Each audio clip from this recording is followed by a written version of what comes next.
السلام علیکم ورحمۃ اللہ وبرکاتہ۔ سورہ فاتحہ کا ہم لوگ ترجمہ اور تفسیر پڑھ چکے ہیں۔ آج میں آپ لوگوں کے سامنے سورہ فاتحہ کے کچھ فضائل احادیث مبارکہ کی روشنی میں بیان کرنے جا رہا ہوں۔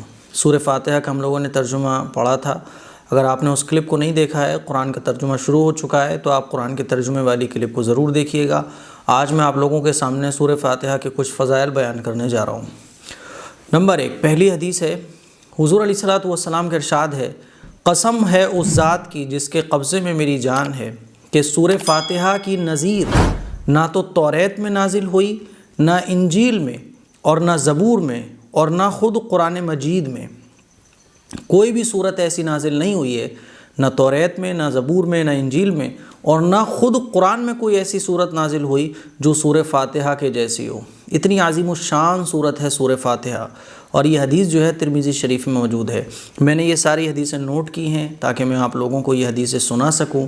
تو سورہ فاتحہ کی فضیلت میں حضور کا یہ ارشاد ہے۔ دوسری حدیث ہے کہ سورہ فاتحہ میں ہر بیماری سے شفا ہے۔ حضور علیہ الصلوۃ والسلام نے ارشاد فرمایا کہ سورہ فاتحہ میں ہر بیماری سے شفا ہے، اور سورہ فاتحہ کا ایک نام حدیث میں سورہ شفا بھی آیا ہے۔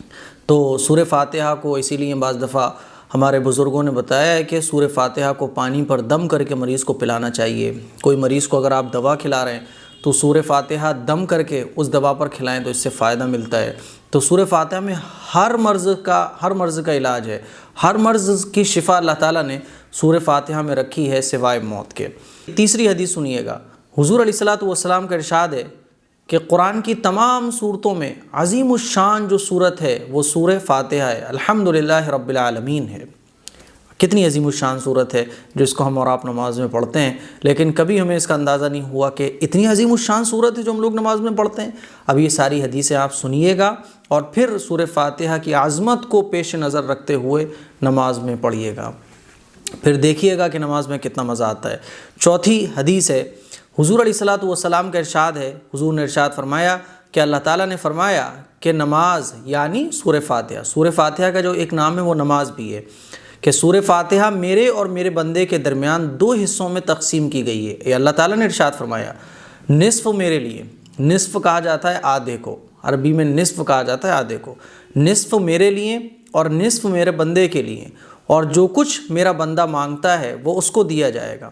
پھر حضور اکرم صلی اللہ علیہ وسلم نے ارشاد فرمایا کہ جب بندہ کہتا ہے الحمدللہ رب العالمین تو اللہ تعالیٰ فرماتا ہے میرے بندے نے میری حمد کی، اور جب وہ کہتا ہے الرحمن الرحیم تو اللہ تعالیٰ فرماتا ہے کہ میرے بندے نے میری تعریف اور ثنا بیان کی، اور جب بندہ کہتا ہے مالک یوم الدین تو اللہ تعالیٰ فرماتا ہے میرے بندے نے میری بزرگی بیان کی، اور جب بندہ کہتا ہے ایاک نعبد و ایاک نستعین تو اللہ تعالیٰ فرماتا ہے کہ یہ آیت میرے اور میرے بندے کے درمیان مشترک ہے، کیونکہ اس آیت میں ایک تو اللہ تعالیٰ کی حمد کا پہلو ہے اور دوسرا پہلو بندے کی دعا کا ہے اور درخواست کا ہے۔ اس کے ساتھ یہ بھی ارشاد فرمایا حضور نے کہ میرے بندے کو وہ چیز ملے گی جو اس نے مانگی۔ اللہ تعالیٰ فرماتا ہے کہ یہ آیت میرے اور میرے بندے کے درمیان مشترک ہے، اور میرے بندے نے جو چیز مانگی ہے وہ اس کو ملے گی۔ پھر جب بندہ کہتا ہے اہدنا الصراط المستقیم تو اللہ تعالیٰ فرماتا ہے کہ سب میرے بندے کے لیے ہے، اور اس کو وہ چیز ملے گی جو اس نے مانگی۔ سمجھ رہے ہیں؟ تو ہم جب بھی قرآن مجید کی سورہ فاتحہ کو نماز میں پڑھتے ہیں تو ہمارے پڑھنے پر اللہ تعالیٰ اس طرح سے ارشاد فرماتا ہے۔ یہ سورہ فاتحہ کی فضیلت میں حضور اکرم صلی اللہ علیہ وسلم نے اس حدیث کو بیان فرمایا ہے۔ اسی طرح سے سورہ فاتحہ کا نام فاتحہ ہے ہی، فاتحہ کہتے ہیں شروع کرنا، اور قرآن مجید جو شروع ہو رہا ہے وہ سورہ فاتحہ سے ہو رہا ہے، اسی لیے اس کا ایک نام سورہ فاتحہ بھی ہے۔ اس کا نام الکتاب بھی ہے، کیونکہ قرآن مجید میں جتنی بھی چیزیں بیان کی گئی ہیں وہ ساری کی ساری اجمالی طور پر، وہ بیسک لیول پر یعنی بنیادی طور پر جو ہے وہ سورہ فاتحہ میں بیان کی گئی ہیں۔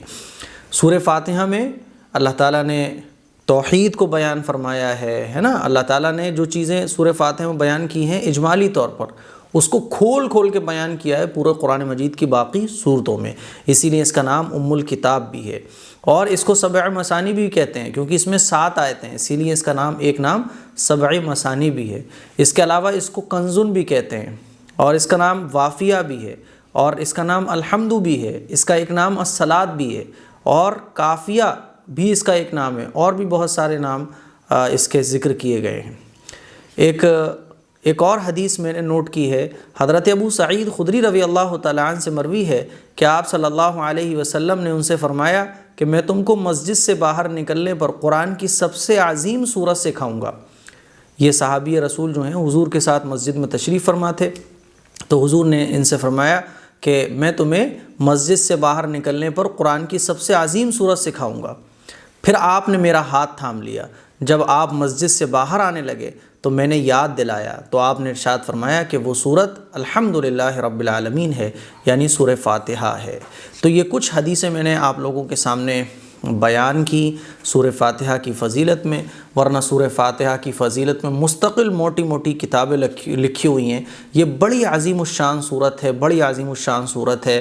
ہمیں اب میں نے ترجمہ بھی آپ کو بتا دیا ہے، اسی لیے اب ترجمہ ذہن میں رکھتے ہوئے آپ سورہ فاتحہ کو نماز میں تلاوت کیا کریں، نماز میں پڑھا کریں، اور مریضوں پر دم کیا کریں۔ آپ کے گھر میں اگر کوئی بیمار ہو جائے تو سورہ فاتحہ پڑھ کر دم کریں، سورہ فاتحہ پانی پر دم کر کے پلائیں۔ بزرگوں نے بہت زبردست ایک نسخہ بتایا ہے، ایک وظیفہ، ایک عمل بتایا ہے کہ فجر کی سنتوں کے بعد 41 مرتبہ سورہ فاتحہ پڑھ کر پانی پر دم کر کے مریض کو پلایا جائے تو انشاءاللہ یہ زبردست شفا حاصل ہوتی ہے۔ کوئی مرض اگر ایسا ہے جس میں شفا نہیں حاصل ہو پا رہی ہے تو فجر کی سنتوں کے بعد 41 مرتبہ پانی پر دم کریں سورہ فاتحہ اور اس کو روزانہ پئیں تو انشاءاللہ بڑا آرام ملے گا، بڑا آرام ملے گا۔ اور آپ بڑی بوتل میں، جیسے ویسے تو 41 مرتبہ سورہ فاتحہ بمشکل 10-15 منٹ لگیں گے، 20 منٹ لگ جائیں گے، زیادہ سے زیادہ آدھا گھنٹہ لگ جائے گا، اس سے زیادہ نہیں لگے گا۔ تو آپ اگر چاہیں روزانہ نہیں پڑھ سکتے تو ایک بڑی بوتل لیں، اس میں 41 مرتبہ الحمد شریف پڑھ کر دم کر دیں اس پانی پر، بڑی بوتل میں پانی لے کر، ہے نا، اور اسی پانی سے پھر آپ اپنے گھر میں جو بھی مریض ہو اس کو اسی پانی سے دوا کھلائیں۔ جو دوا چل رہی ہے اس پر بھی سورہ فاتحہ پڑھ کر آپ دم کر کے دوا کھلا سکتے ہیں۔ تو یہ کچھ فضیلت تھی سورہ فاتحہ کی، اور یہ کچھ احادیث مبارکہ تھیں جو میں نے نوٹ کی تھیں آپ لوگوں کے لیے تفسیر کی کتابوں سے۔ اب انشاءاللہ کل جو ہے ہماری جو تفسیر کا ترجمے کا جو کلاس ہے ترجمے کی، اس میں ہم لوگ سورہ بقرہ انشاءاللہ شروع کریں گے۔ دعاؤں کی گزارش ہے۔ السلام علیکم ورحمۃ اللہ وبرکاتہ۔